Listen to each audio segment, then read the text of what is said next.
Hello guys, welcome back to my channel. तो आज के वीडियो में मैं अपने बाइक का रिव्यू करने वाला हूं और ये रही मेरी bike Harley Davidson fat boy 107 CI। तो इसका मैं नाम का है, अगर मैं ब्रेक डाउन करूँ तो हार्ले डेविडसन इसकी कंपनी हो गई। इसका मॉडल नेम है फैट बॉय और 10 स्टैंड फॉर क्यूबिक इंचेस। सो अगर इंडिया में आप देखो तो सीसी में लोग बात करते हैं 400 CC, 500 CC, 1000 CC. So this is exactly 1745 CC और इसको जब हम क्यूबिक इंचेस में कन्वर्ट करते हैं तो वो बनता है 107 CI। तो इसीलिए इसे 107 बोलते हैं। और हार्ले डेविडसन की मैक्सिमम जितनी भी गाड़ियाँ आती है वो क्यूबिक इंचेस में ही आती है। और not only Harley Davidson, even Indian की जो बाइक आती है जो बड़े बड़े इंजन्स बनाती है वो क्यूबिक इंचेस में ही बात करती है। तो चलते हैं, शुरुआत करते हैं। थोड़ा सा मैं डिटेल देता हूँ, उसके बाद एक शॉर्ट राइड पे जाएंगे और मैं चलते चलते बताऊँगा कि इसमें मतलब मेंटेनेंस क्या है, कैसी चलती है, कौन सी कैटेगरी की बाइक है। तो स्टार्टिंग करते हैं। हार्ले की ये सॉफ्ट टेल मॉडल में आती है। आप अगर देखोगे, एक थोड़ा सा मैं ब्रीफ कर दूँ तो आपने आयरन का नाम सुना होगा, आयरन 883 या 48 का नाम सुना होगा, वो उसका हार्ले का एंट्री सेगमेंट है। और ये जो है ये आप बोल सकते हो इसका मिड सेगमेंट में आएगा, सॉफ्ट टेल मॉडल्स में आती है। जैसे इसमें और भी मॉडल्स आती है, जैसा हो गया सुपर लो, हो गया सुपर लो, फिर फैट बॉय, फैट बॉब आ गया। ये सब आपका सॉफ्ट टेल मॉडल्स में आते हैं। और इसको सॉफ्ट टेल क्यों बोलते हैं वो भी मैं आपको बताता हूँ। आप अगर देख सकते हो इसमें आपको रेयर सस्पेंशन नज़र नहीं आ रहा होगा। आप देख रहे हो यहाँ पे एक स्विंग आर्म जो है, ये स्विंग आर्म का जो ये जो रॉड है चैसी का, वही दिख रहा होगा।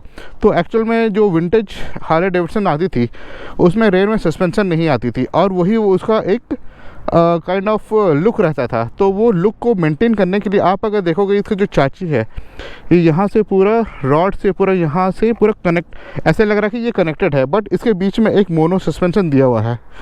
तो इसीलिए इसे सॉफ्ट टेल बोलते हैं। और ये प्रोड्यूस करती है अराउंड 90 bhp आप बोल सकते हो, क्योंकि ऑफिशियली रिवील नहीं करती है हार्ले डेविडसन। और ये टॉर्क प्रोड्यूस करती है 145 Nm टॉर्क 3000 RPM पे। तो वो बहुत ही इम्प्रेसिव है, क्योंकि मैं अगर कंपेयर करूँ लेट्स से फॉर आपको पहले बता दूं कि ये गाड़ी जो है ये क्रूज़र है, ये स्पोर्ट्स बाइक नहीं है।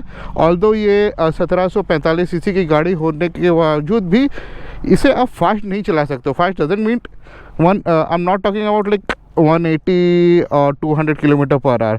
इसे आप आराम से 140-150 में क्रूज़ कर सकते हो। So it's a cruiser bike.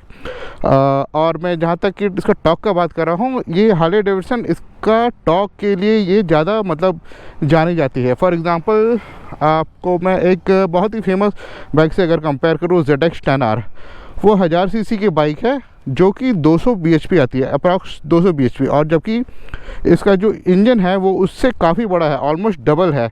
फिर भी इसका जो bhp है वो ओनली अराउंड 90 bhp है, हालांकि उससे भी कम है, अराउंड 86 bhp आप बोल सकते हो।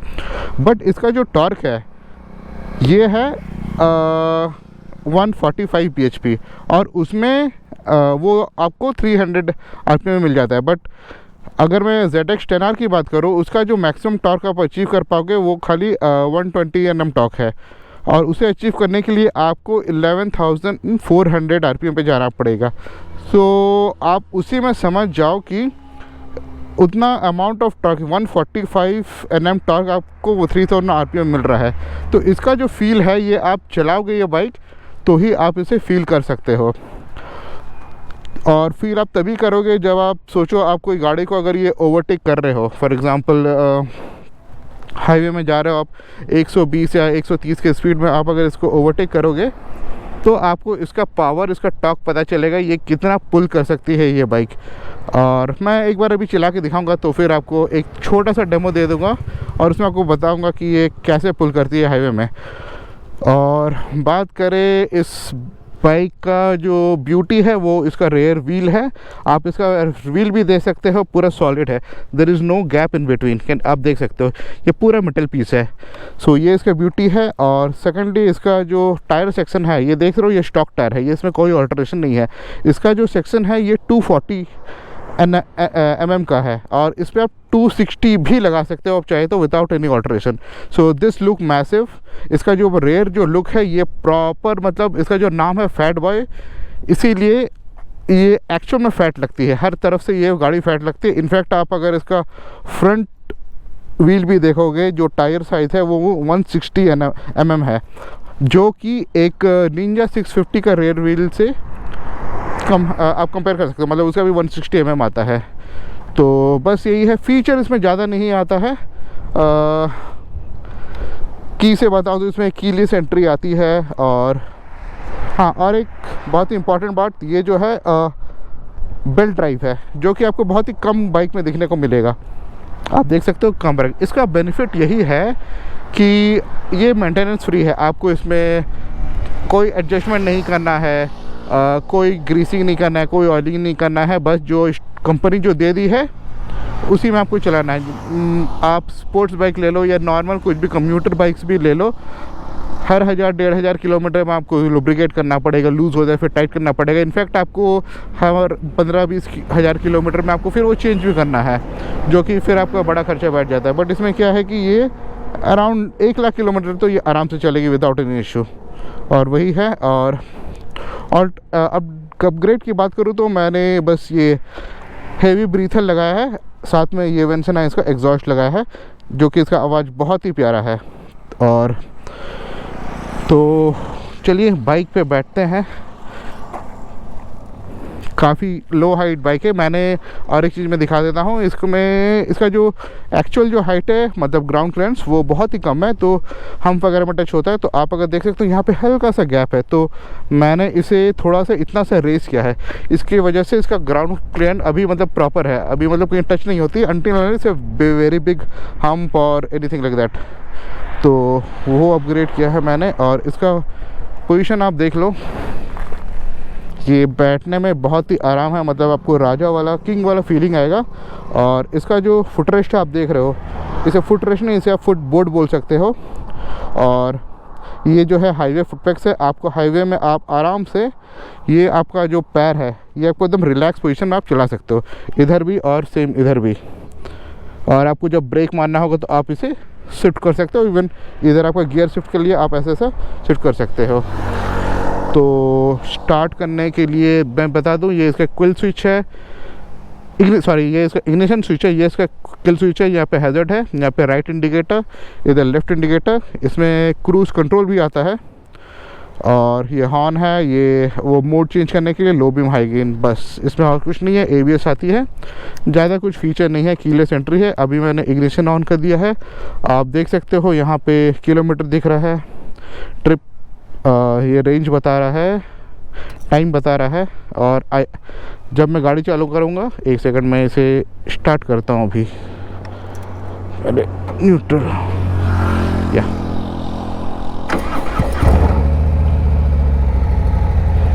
हाँ, तो मैंने अभी गाड़ी स्टार्ट कर दिया, आप देख सकते हो ये इसका RPM है। तो अभी मैं आपको इसका पुल दिखाता हूँ। अभी मैं इसे फर्स्ट लेता हूँ, थोड़ा सा आपको विंड ब्लास्ट होगा तो मैं आपको पहले ही वार्न कर देता हूँ, सॉरी फॉर दैट। और उसके बाद स्लो डाउन करके फिर बातें करते हैं।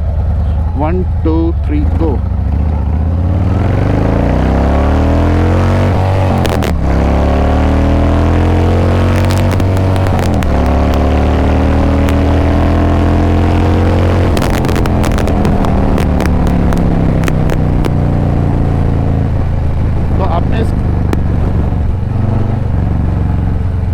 आपने इसका पुल देखी हो गया, विद इन अ सेकेंड ये फर्स्ट गियर में 80 तो आराम से टच कर गई, और 80 के बाद फिर दूसरे गियर पे 120 चला गया, और 120 में मैंने इसका फिर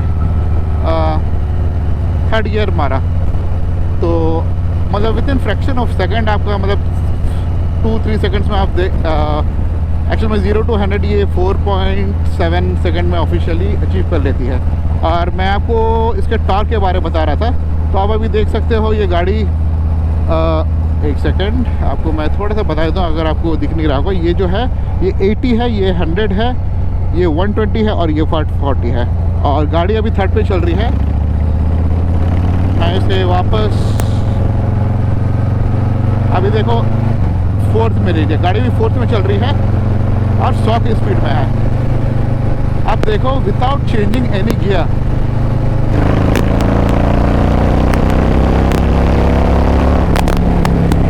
without shifting any gear, it touch 140 with in a second. Okay, अब ये गाड़ी 4th में थी, अब मैं वापस इसे 5th में लेता हूँ, ठीक है।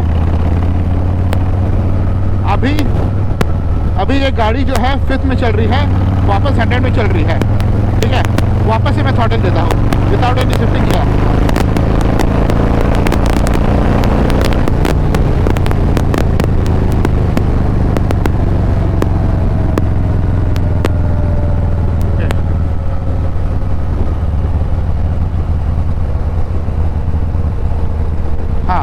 तो सॉरी, थोड़ा सा विंड ब्लास्ट हुआ होगा, आवाज़ मेरा क्लियर नहीं हुआ होगा। तो मैं आपको यही बता रहा था कि मेरा गाड़ी जब 4th गियर पे थी और 100 पे चल रही थी, तो मैंने बस थ्रॉटल दिया और गाड़ी 140 with in a second 140 touch हो गई। ओके, ना ही मुझे इसे डाउन शिफ्ट करना पड़ा है, ना ही मुझे कुछ करना पड़ा, मैंने बस थ्रॉटल दिया। ओके, और सेम एग्ज़ाम्पल मैंने वापस से मैंने फिर से 100 पे गया, लेकिन इस टाइम मैं 5th गियर पे था। ओके, अब जब 5th गियर में था, मैं वापस थ्रॉटल दिया तो सेम टाइम में आपका ये फिर से वापस 140 टच कर गई without down shifting. So that is a power of मतलब आप बोल सकते हो एक टॉर्क की मशीन का जो पावर होता है यही होता है। आपका जो हाईवे में जो हैसल होता है गियर शिफ्टिंग करने का, डाउन शिफ्ट करो, अप शिफ्ट करो, ये बिल्कुल नहीं है। ये आपको पैर को ऐसे रखना है, ऐसा, और आपको बस ऐसा क्रूज करना है।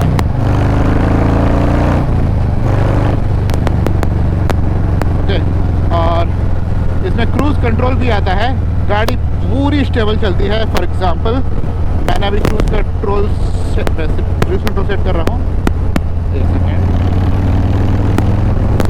हाँ, क्रूज कंट्रोल सेट हो गया है और मैं अभी हाथ छोड़ दे रहा हूँ, गाड़ी भी 80 की स्पीड में है।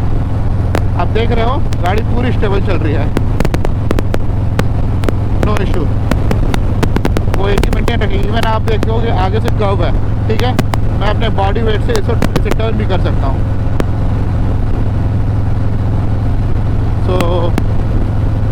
तो देख लो, यही है इसका पावर, आप जो भी बोल लो। हाँ, तो बात करते हैं इसका वेट का। फैट बॉय है तो हल्का तो नहीं होगा, भारी होगा। तो इसका जो ऑफिशियल वेट है, जो आरसी में वेट है, वो 320 किलो है। 320 मतलब आप समझ ही सकते हो ये कितना भारी गाड़ी है।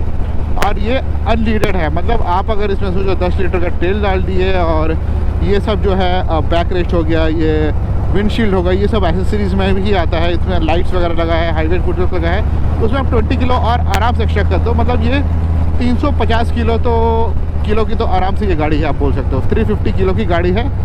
बट आप इसे जब चलाओगे ये बहुत ही मतलब प्यार से चलती है, क्योंकि इसका रीज़न है लोअर ग्राउंड क्लियरेंस। ये जो है, ये जब गाड़ी चलती है ये रोड को चपक के चलती है, मतलब आपको थोड़ा सा भी कुछ आपको फील होने नहीं देगी। तो मतलब बहुत ही मतलब बैलेंसिंग इसका बहुत ही प्रॉपर है, मतलब जो इंजीनियरिंग है बोल सकते हो। इनफैक्ट जो आप ADV है उसका एक इशू रहता है कि वो टॉप हेवी रहता है, मतलब उसका सेंटर ऑफ ग्रेविटी जो है वो थोड़ा ऊपर की तरफ रहता है, तो हाई स्पीड में वो आपको वो कॉन्फिडेंस नहीं देगा। बट ये है कि आपका रोड चपक के चलेगी। तो बट ये नहीं है कि इसको आप बहुत ज़्यादा एरोडायनामिक है, वो सब पढ़ना तो इसमें बिल्कुल ही नहीं है। वेट ज़्यादा है तो इसे आप 150-160 में आराम से क्रूज़ कर सकते हो, कोई दिक्कत नहीं है। तो बस यही है आज के वीडियो में, मैंने ऑलमोस्ट सारा कुछ कवर कर दिया है। और अभी ऑन रोड प्राइस की बात कर रहा हूँ तो बेंगलोर में इसका ऑन रोड प्राइस है अभी 33 लाख, लेकिन वो 117 CI में आती है, वो और बड़ी इंजन है, अराउंड 1900 cc की आती है। और आप 107 भी आप चला सकते हो, मतलब ले सकते हो अगर आप प्लान कर रहे हो। आपको आफ्टर मतलब आपको प्री ओन में आपको 15-16 लाख में से स्टार्टिंग में बोल सकता हूँ, उतना में आपको मिल जाएगा बाहर 2020-21 मॉडल। और यही है। और हाँ, और एक बहुत इम्पॉर्टेंट टॉपिक मैं भूल गया कवर करने, इसका मेंटेनेंस। इसका जो मेंटेनेंस है वो है, मतलब आप एक हाथी पाल लो मैं बोलूँगा, क्योंकि आप अगर इसमें सर्विस में देते हो तो एवरी 8,000 to 10,000 आपको एक नॉर्मल जनरल सर्विस कराना पड़ेगा। और जब मैं जनरल सर्विस का बात करता हूँ, इसमें इंजन ऑयल, ब्रेक पैड्स, ये दो तो चेंज ही होगा। तो इसमें जो इंजन ऑयल है वो 8 लीटर्स आता है, 8 लीटर्स। तो आप सोच लो, आपको 8 लीटर्स अगर आप इंजन ऑयल डालोगे तो अराउंड 15,000 का वो इंजन ऑयल ही आ जाएगा। प्लस आपको दोनों ब्रेक पैड्स चेंज कराने पड़ते हैं, वो अराउंड 8,000 पकड़ लो आप। तो मतलब एक 25,000 तो आपका बस ऑयल और आपका ब्रेक शू में चला गया। मैं सर्विस कॉस्ट को तो अभी तक ऐड ही नहीं किया। और इसमें आप अगर सर्विस कॉस्ट ऐड करते हो और प्लस आपका गाड़ी सर्विस होगी, तो ऐसा नहीं कि हर कुछ आपका परफेक्ट ही रहेगा। उसमें छोटे छोटे इश्यूज़ तो रहेंगे, जैसे कहीं का बुश ख़राब हो गया, कहीं का वायर ख़राब हो गया, इंडिकेटर ख़राब हो गया, तो उसका फिर अलग खर्चा जोड़ लो। मतलब एक 40,000 का तो आपको सर्विस आराम से ये पड़ेगा। प्लस अगर आपका टायर चला जाता है तो, क्योंकि इसका टायर का लाइफ है 15 से 20,000 चलेगी। आप अगर टायर चेंज का भी प्लान कर रहे हो तो दोनों टायर मिला के आपका 75,000 आराम से चला जाएगा। तो ये है आपका सर्विस कॉस्ट। आप अगर लेने का सोच रहे हो तो ये ध्यान में रखना कि इसे मेंटेन करना आसान है, मतलब आसान नहीं है, इसको इतना आप मतलब क्या बोलते हैं, माइनर हो। और हाँ, अगर कुछ मेजर इशू आ जाए इंजन में या क्लच प्लेट में, तो फिर आपको फिर से लंबा खर्चा देना पड़ेगा। और बात करो इसके माइलेज का, तो इसका माइलेज का तो मैं बोलूँगा कि ये बहुत अच्छा माइलेज निकाल के देती है। ये 17-18 तो ये आराम से निकाल के देती है। Being such a big bike with a big engine, अगर इतना माइलेज दे रही है, इनफैक्ट आप अगर इंटरसेप्टर भी ले रहे हो तो वो भी 20-22 का ही माइलेज निकालती है। तो उस हिसाब से मैं बोलूँगा इसका माइलेज काफ़ी अच्छा है। हाँ, और इसका मेन है कि इसका जो रोड प्रेजेंस, आप अगर ये बाइक अगर लेके निकल गए, चाहे वो हाईवे हो, सिटी हो, गांव हो, लोग आपको पलट पलट के देखेंगे, क्योंकि ये एक ऐसे सेगमेंट की बाइक है। और इसका जो ऐसा लुक है, मतलब जो मस्कुलर लुक है, वो आपको इसके आसपास कोई भी गाड़ी में नहीं दिखाएगी। ये जो लुक है, अभी ADV का कॉन्सेप्ट है। लोग आप अगर ADV आप BMW भी लेके जाते हो, अगर आप 1250 GS या 1300 GS लेके जाते हो और आपके पास अगर फैट बॉय है, तो लोग फैट बॉय को ही देखेगा। इनफैक्ट मैं जब राइड पे जाता हूँ, ग्रुप राइड है मेरा, उसमें ग्रुप में मेरे GS वगैरह भी रहते हैं। और हम लोग जब पार्क करते हैं कहीं पे भी, ब्रेकफास्ट राइड वगैरह पे, तो लोग मेरे बाइक को ही देखते हैं, क्योंकि एक तो बात है कि ये बहुत रेयर बाइक है, हर जगह नहीं दिखती है। और इसका जो लुक है, जो अपीलिंग है, जो क्रोम है इसका, मतलब वो नेक्स्ट लेवल है। तो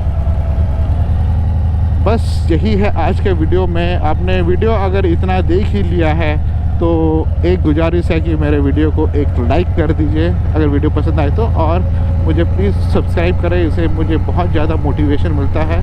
और अगर चाहते हो मैं इसी तरह की वीडियो बनाऊँ तो मुझे प्लीज़ आप कमेंट करो। अगर आपको कुछ एक्स्ट्रा डिटेल चाहिए या कुछ भी चाहिए तो आपको मैं पर्सनली, आप अगर आप अपना ईमेल आईडी वगैरह कमेंट पे डाल दोगे तो मैं आपको पर्सनली इन टच होकर आपको फिर और भी डिटेल दे सकता हूँ, अगर आप ऐसा कुछ प्लान कर रहे हो तो बस आज के वीडियो में ही इतना ही।